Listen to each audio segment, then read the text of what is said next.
Welcome to this fourth lecture in the series for the Melbourne Graduate School of Education on teaching Chinese as an additional language in Australia. In this lecture, we focus on curriculum and resources and consider the implications for planning our programs in a constructive and coherent way. So we'll look at curriculum constructs at first, considering what it is that we're trying to teach and how we can organise our thinking around that.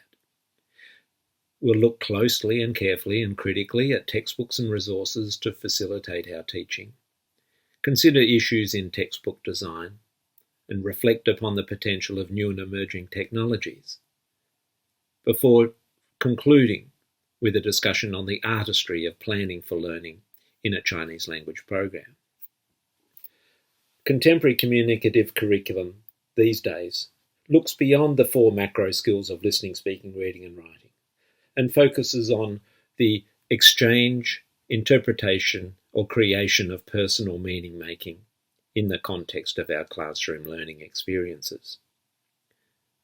The exchange of meaning focuses on the interactive use of language, particularly in the oral communicative sense. The interpretation, of course, focuses on learners' interpretations of native speaker talk and native speaker texts. And the creation of meaning is the learners' inspired sharing of their own thoughts and ideas through language. The Australian curriculum follows a similar trend with socialising, informing and creating in the communication strand, underpinned by an understanding strand that focuses particularly on systems of language. However, it has typically taken a rather European-centric approach with very little differentiation between oracy and literacy in how the systems of language are represented.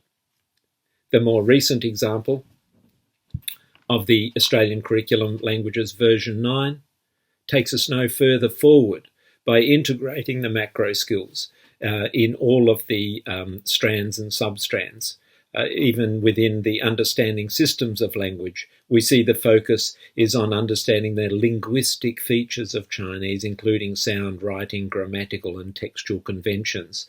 So there's very little differentiation between the processes of learning to speak and learning to write in Chinese. What we really need, and what we need as individuals within our own programs, is a curriculum construct for Chinese that is quite language specific and which reflects the bilingual orientation that we take to language learning.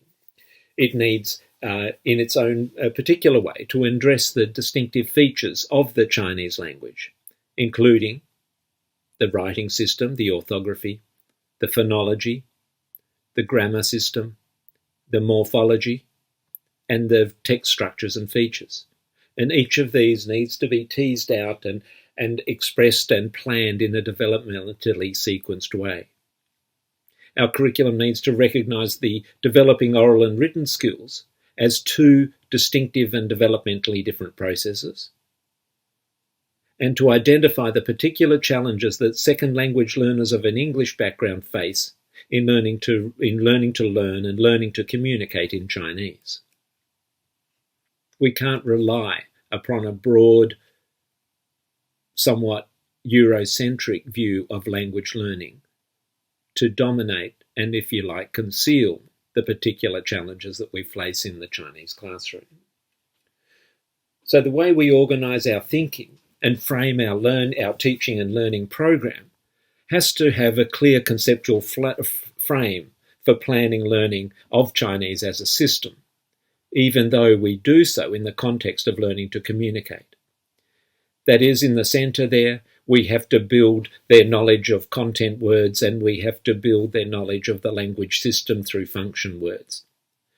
But at the same time, we have to, as we've seen in this lecture series, focus on the conceptual exploration of Chinese phonology, of Chinese orthography, and of Chinese morphology as well, and that is the word forming ability of characters, which is so generative of all of the vocab that learners will encounter over a period of time.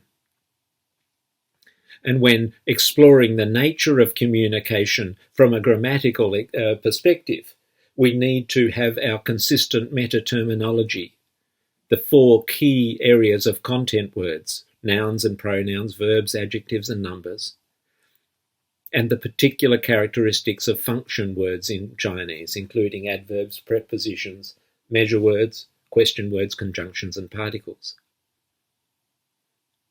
Rather than treating grammar as a piecemeal, atomized, item-by-item approach over a period of time, we need to take a broad conceptual frame and show learners how each of these pieces fit together in a conceptual and coherent whole. So let's look at textbooks and consider what they contain and how we may work with them. Textbooks typically contain some of these key components organised in their own particular order or sequence. Following contemporary practice, it's considered appropriate to be clear in your aims and intentions if you like to make learning visible, even if these are just expressed as grammar points of functional uses. There are always texts, either as dialogues or narratives, that provide some introduction to new grammar and vocab. There is always vocabulary displayed in some sequence somewhere in the unit. There are new points of grammar, provided as codes with some explanation in English and some sentence examples to show how those patterns work. Either in the textbook or in the student workbook, there are always exercises and activities which provide learners opportunities to practice and apply the grammar which has been introduced. And these are often organised in a listening, speaking, reading, writing type of sequence.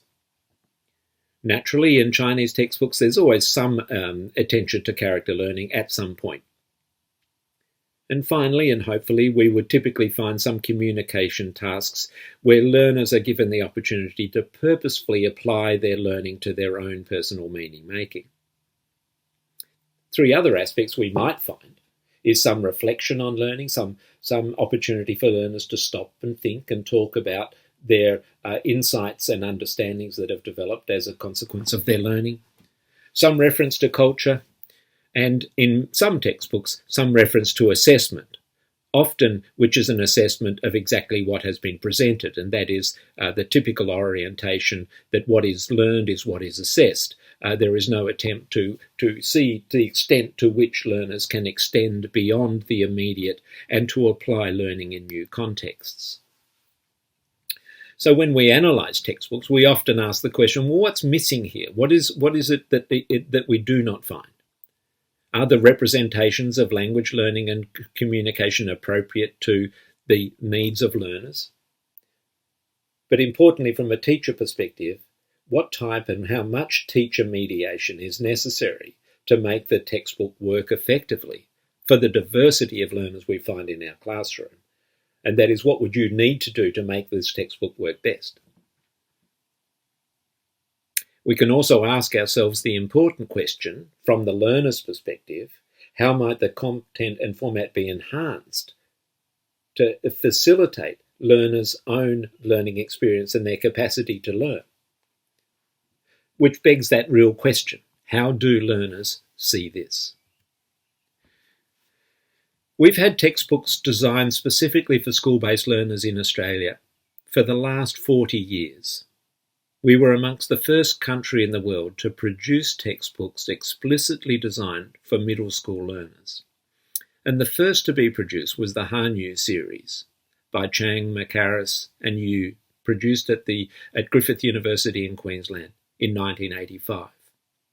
What's really noticeable on that page is there's no characters. It's all in pinyin. A very interesting reflection on how the challenges were seen by a collaborative, non-native, native speaker group of academics working together to produce a textbook that was going to be effective in the Australian situation. The second textbook series to come along was the Nihao series, which was produced in 1991 and is still being published today. In this instance, we see a great deal more emphasis on characters throughout, with very limited use of English compared to the Hanyu series we saw previously. And what you see is that learners learn to speak through learning to read. We have these dialogues on the left of a telephone conversation, but these dialogues are represented in characters on the page. We do not speak characters. In fact, we read them. Then when we look at the grammar on the right, we see very simplistic representations of grammar and the exemplification of those grammar points in characters only. So if you struggle with your reading, you're not going to have insights into the grammatical function. So there is this tension between oracy and literacy, and between developing understanding of systemic features of grammar and the demands of reading in Chinese at the same time. The list of vocab in the Nihao series are presented as the words appear in the text. So the sequence of words is the order in which they are encountered. But that leaves a problem at any point when a child seeks to look up a word, because where does one find a particular term which is organised by a sequence of introduction rather than by the sound or the meaning or whatever. And on the right-hand side, we see the character writing activity. We've got 5, 10, 15 characters there, each one of them named and shown with its stroke number. So there isn't the character practice page, that's for learners to find, but there is just the information on the writing sequence. A third textbook series that came along was produced in Hong Kong, the Chinese Made Easy series. And here we found a series of textbooks where there was no interaction with the learners. There was no introduction, there was no discourse that wove through the text which explained to learners what they were doing and how they were to proceed with it. The grammar points are simplistic. Everything is simply provided as a translation. So we often say that this textbook is a bit of a blend between traditional Chinese textbooks and contemporary practices. There's a lot of information, it's all in characters and pinyin, but there's very little mediation. The teacher has to try to explain what is going on, what is to be done, and how the language works. Kuai-le Hanyu, Happy Chinese, and notice we get into these very positivistic names, was a textbook produced by the Hanban. And so in this instance, we find that each chapter or unit in this book has very limited content. It's limited in terms of vocabulary, it's limited to 1 or 2 grammatical items, and the activities are all highly simplistic, somewhat behaviorist style of repetitious practice of new ideas without exploration, without explanation. So again, it places heavy demands on the teacher in terms of making the text work for meaningful learning and for meaningful interaction in the classroom. More recently, we've had the Jinbu series, and this was a collaboration between the United Kingdom and Australia with both native and non-native participants in the writing team. It's very busy. It is listening, speaking, reading and writing. There's quite a bit of English which is explicitly directed towards the learner rather than the teacher. For example, look at number 8, pretend you are Daniel or Bibi and complete the passage about your family. Use the text to help you, so the instructions are directly related to the learner. The grammar is peppered throughout, so it's very busy, but in some ways perhaps it's a little difficult to navigate through from a learner's perspective. And most recently we've had the amazing Chinese Zhenbang. And here again we begin, there's no introductory aims or goals set. We have text, we have vocab, we have grammar, we have activity. It begins with reading comprehension, it goes on to listening, then speaking, then writing. But again on here we see that there isn't that same level of interaction with the learners. There isn't that discourse around the text and around the nature of what is being learned. It's up to the teacher to describe and assist the students to navigate their way through the text. And once again, when we get to the grammar, we find that the grammar is presented with English explanation on one side, but the exemplification is in characters. So they are forced to learn to read in order to understand the nature of the grammar of the language. So there seems to be some contradiction in terms of the interrelationship between these critical and somewhat cognitively demanding tasks. So, is there a perfect textbook? I don't think so for Chinese, but we can see that each of these textbooks perhaps displays some characteristic that might be useful, but all of them need an enormous amount of teacher input and mediation to work effectively. It's important to remember that a good textbook is not the curriculum itself. It's only a resource to help you and facilitate your planning for learning on a more principled basis on the context of where you teach. The planning for learning requires consideration by the teacher of how you want to interact with your learners around aspects of content, language, and so on. Your planning needs to find a way to promote dialogic activity with your learners that helps build their understanding of and how to use these new concepts and ideas.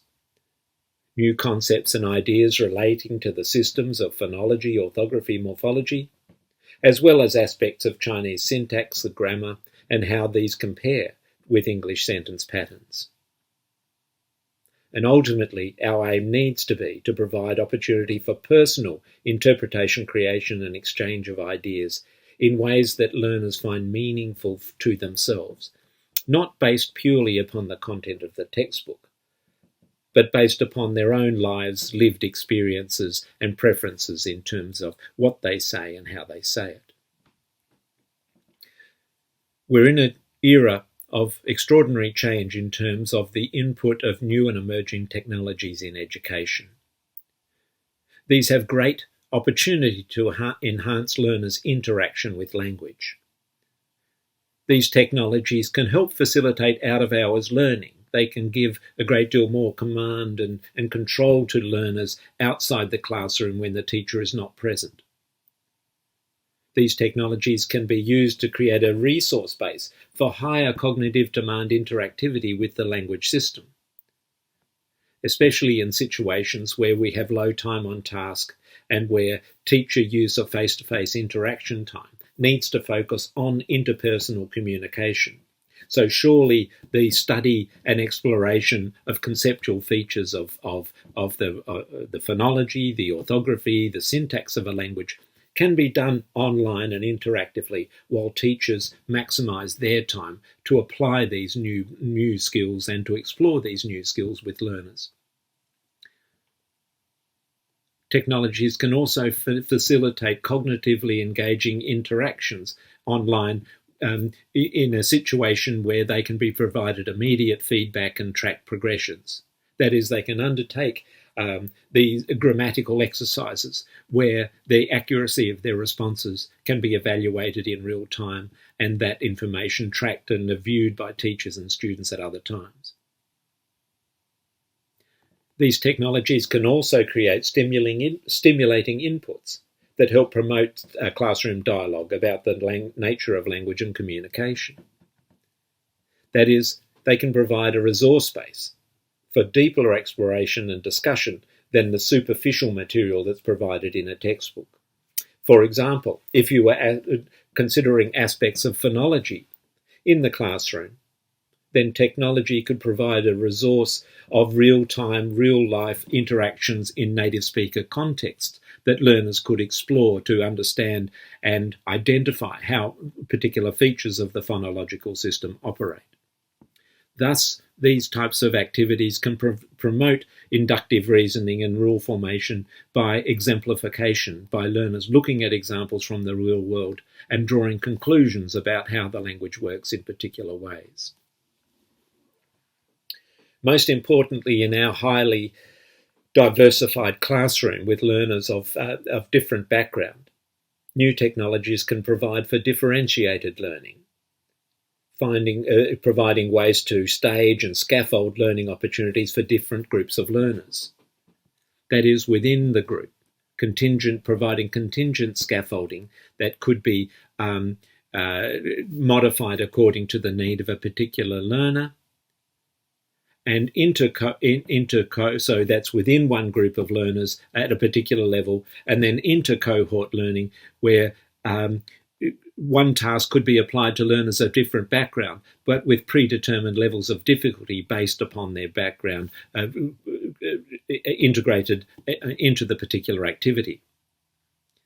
Perhaps most important, new technologies can encourage social interaction in immersive, synchronous, and oral interactions. It can provide the opportunity for learners to be passive audience, observing authentic interactions where the focus is on interpreting meanings in context. But it can also provide for active participation in the negotiation of meaning in real-time interactions, for example, participating in cross-cultural exchanges with learners in other parts of the world or speakers in other parts of the world. So there's a real potential for these new technologies to promote meaningful communication experiences for learners, even if they are largely based in their classroom setting. We can develop conceptual understandings, exploring and experiencing the nature of the language system in its own environment, which helps build knowledge of this new orthography and compare other features of the language system. It can help learners to develop and apply their skills and understandings with an increasing focus on the speed or accuracy in which they can do so. But more importantly, perhaps in the longer term, these technologies can help develop communication skills of socializing, interpreting, and the creating of meanings through e-texts, through online social interaction, and through the passive observation of real-time, real-life experiences in target language countries. So the role of the teacher and the resource developer is a significant one. There is no doubt that teachers of Chinese need to invest a lot of time in their resource base. And what they need to recognize is that their role as teacher is as a facilitator of learning. Their instructional goals need to be clear, and the purposes for which they apply these new technologies and particular resources need to be based upon a very principled stance. For teachers to develop their artistry of teaching Chinese is not a simple task, but it is a most important one. Again, the role of the teacher in mediating the language is to find ways to take the learner to the language, not the language to the learner. That means we need to understand learners' needs and the nature of their challenges, to understand the complexities of the system, given their age and experience, and the diverse learning processes which are involved in learning Chinese. It means understanding and developing a clearer appreciation of phonology, orthography, and syntax from the learner's perspective, and thus learning how to explain these ideas, these concepts to learners in ways which make sense to them. And importantly, it involves developing a bilingual perspective on the nature of the task, to try to overcome the monolingual approaches typical in textbooks of presenting Chinese language and culture in isolation, and recognise and build upon learners' knowledge and skills in English and other languages as a byproduct of their experience of learning Chinese. So in relation to this final lecture, there are 4 pieces of literature provided. In the Orton and Scrimger book, 2 chapters, one on generating vocab and grammar, and one on adapting curriculum are provided, including a long-term program outline for conceptual learning. From the University of Hong Kong, Chinese Pedagogy and a Pedagogy for Learning Chinese. And from the United States, an Introduction to Designing and Implementing a Chinese Language Program. And the task: identify or select a chapter in a commonly used textbook. Review the content and activity, similar to what we have done, included in that chapter, and see if you can identify the concepts related to the grammar system of the Chinese language and the types of communication tasks included in that unit. You may find that these are quite limited. As a result, design your own scope of learning, that is the coverage, the conceptual coverage, and the sequence of lessons, the order in which you will explore them, in which learners are encouraged to explore and explain how certain grammatical features of Chinese work in comparison to English.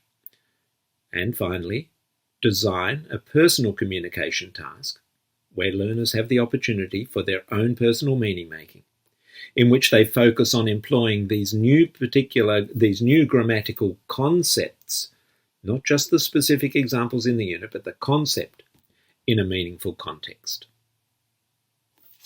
That is all. Thank you.